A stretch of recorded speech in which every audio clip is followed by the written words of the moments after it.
action. turabashubuje bene data kandi tubifurije kugubwa neza. Ishya n'ihirwe mu byo mukora, imigisha y'Imana igendana namwe, kandi n'abafite ibibazo mujye mumenya ko Uwiteka ari hafi yanyu. Hirya y'ibibazo hari ibisubizo, ntimukihebe muhumurike. Imana ibahe umugisha, murakoze cyane. Turagarutse, amazina yanjye ni Twikugize Jean Pierre. Nk'uko mubimenyereye dusanga ibyigisho bya Bibiliya mu ishuri ryo ku Isabato bidufasha kwiga Bibiliya.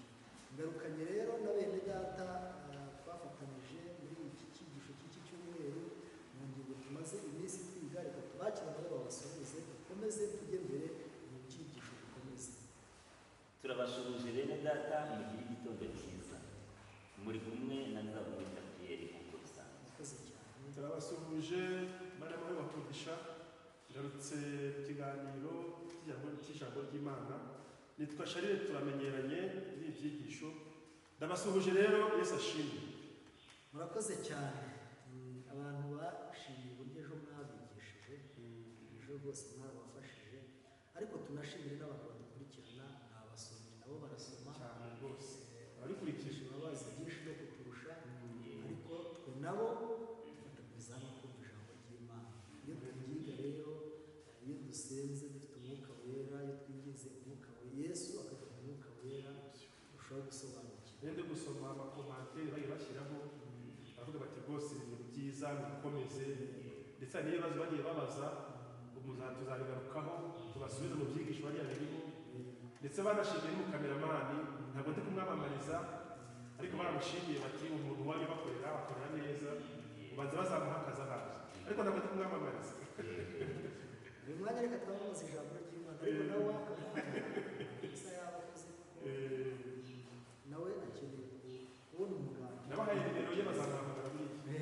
Kandi ibintu bikora neza. Reka rero tujye mbere. Icyigisho cyacu, ingingo y'uyu munsi iratubwira ngo inyifato y'umwijima n'ibikorwa by'umwijima. Ni ingingo ya kane. Mbere rero ko tujya mbere muri iyo, reka tubanze gusenga. Data wera, Muremyi wacu, izina ryawe rihabwe icyubahiro. Utugiriye neza, uduhaye amahirwe yo kwiga ijambo ryawe. Ninginze mu izina rya Yesu kugira ngo umwuka wera atube bugufi, kugira ngo ijambo ryawe tugiye kuvuga, tugiye kuganirira kuri icano, abazaryumva rizarushaho kubasobanukira. Ubuntu bwawe n'amahoro bibane natwe mu izina rya Yesu. Amen. Amen. Murakoze cyane. Uwiteka abahe umugisha. Reka tujye mbere. Iyi ngingo iratubwira ngo inyifato y'umwijima n'ibikorwa by'umwijima. Ni muri cya cyigisho kitubwira ngo guhangana n'ubuhumyi bw'iby'umwuka. Hano rero mu mpaka zagiwe mu cyigisho twaganirije cyatubwiraga ngo ubutwari imbere yo kuba impumyi, ubushake. Reka twakire mwene data, reka Shari yadufashe tuzirimo mu nshamake kugira ngo tubone kugera kuri iyi ngingo. Murakoze cyane. Twaganiriye ku ngingo y'ejo nk'uko mwagarutseho, ivuga ku butwari imbere yo kuba impumyi ku bushake, aho twabonye ko uriya musore yageze aho ngaho nawe noneho aratobora aravuga. Abonye ko abantu bakomeje kumuzonga, ababwiza ukuri. Ariko uriya muntu ntabwo ari umuntu mubi, ahubwo ni umuntu w'Imana, ubw'ibitangaza akora n'ijambo ry'Imana yigisha n'imibereho ye ya buri munsi bigaragara ko ari umuntu w'Imana. Noneho rero tugirwa inama ko mu buryo bwo kwiyoroshya n'ubuntu, mu buryo bw'ubwenge, twamamaza ibitangaza by'Imana, twamamaza urukundo rw'Imana, twamamaza ibyo twizera, ariko bitari mu ntambara, mu buryo bwiza, niko twizeje. Murakoze cyane. Inyifato y'umwijima rero n'ibikorwa by'umwijima. Komeza rero uturebere hano mu Yohana Yohana igice cya 9:34. Harabaza ngo kubera ko abafarisayo bari barakaye, batifuzaga kwemera ibihamya, mbese n'iki bakoreye wa musore wahamije ko yizeye. Icyo bamukoreye cyanditswe muri Yohana igice cya 9:34. Haranditse ngo baramusubiza bati, wowe wavukiye mu byaha bisa, ni wowe utwigisha, bamusunikira hanze.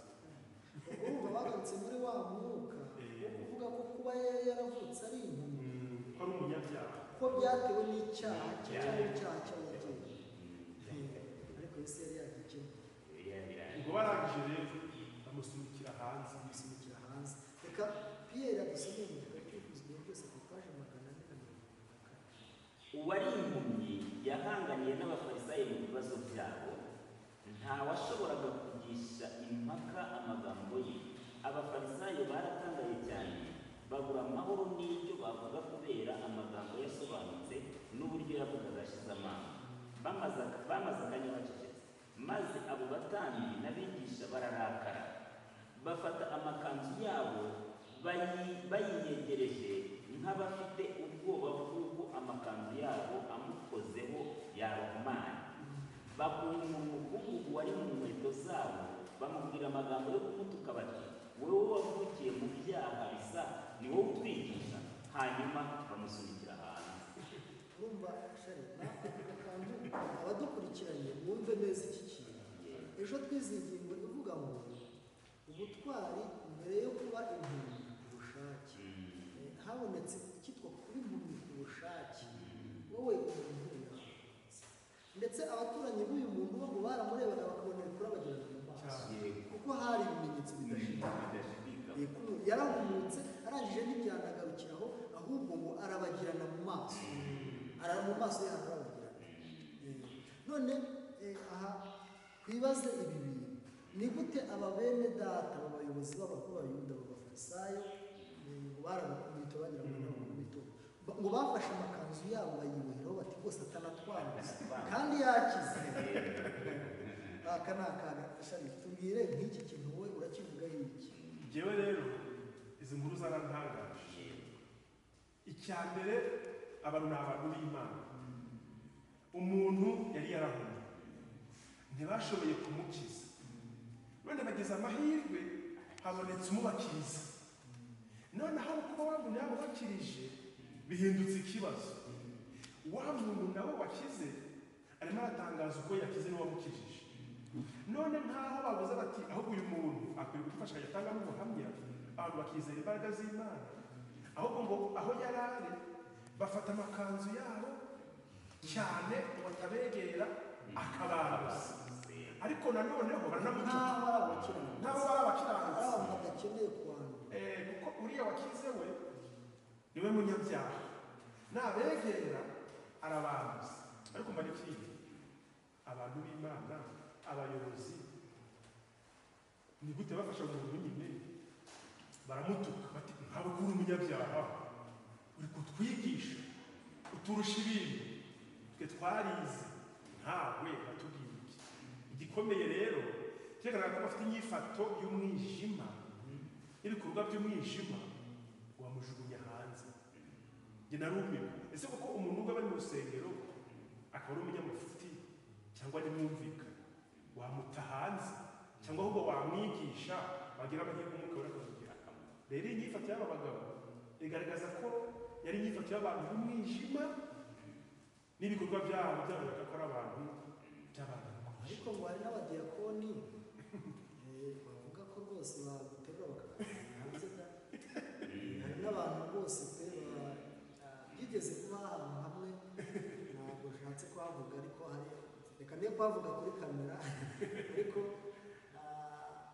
ahantu higeze kumanikwa urabona publicity, umuntu basabye uburenganzira leta imurika publicity ko hazabera igiterane, abandi bene data baraza barabishobora ntabwo tubashaka. Noneho rero uyu mwuka wa gifarisa, reka tuvuge gutya, abayobozi benshi mu matorero hari igihe batikoza rubanda, ugasanga rubanda ni rubanda. Ntabwo wasura umukene umusure mu nzu ye, ntiwasura umuntu ubana n'umuntu ufite ikibazo mu misure, noneho ntiwabona n'umuntu yasinze yinjira mu rusengero mu agatebe yicare, ntabwo bagiye kureba mu makuru bakagenda bakajugunya hanze. Uwo mwuka rero wowe uragenda ugakura kugera ku rwego rw'uko n'uwahumutse Yesu akamusukaho amavuta akarabagirana, ubona ko ari bikwanduza. Ejo rero gutambuka kuganira arimo gusigana bica mu matwi.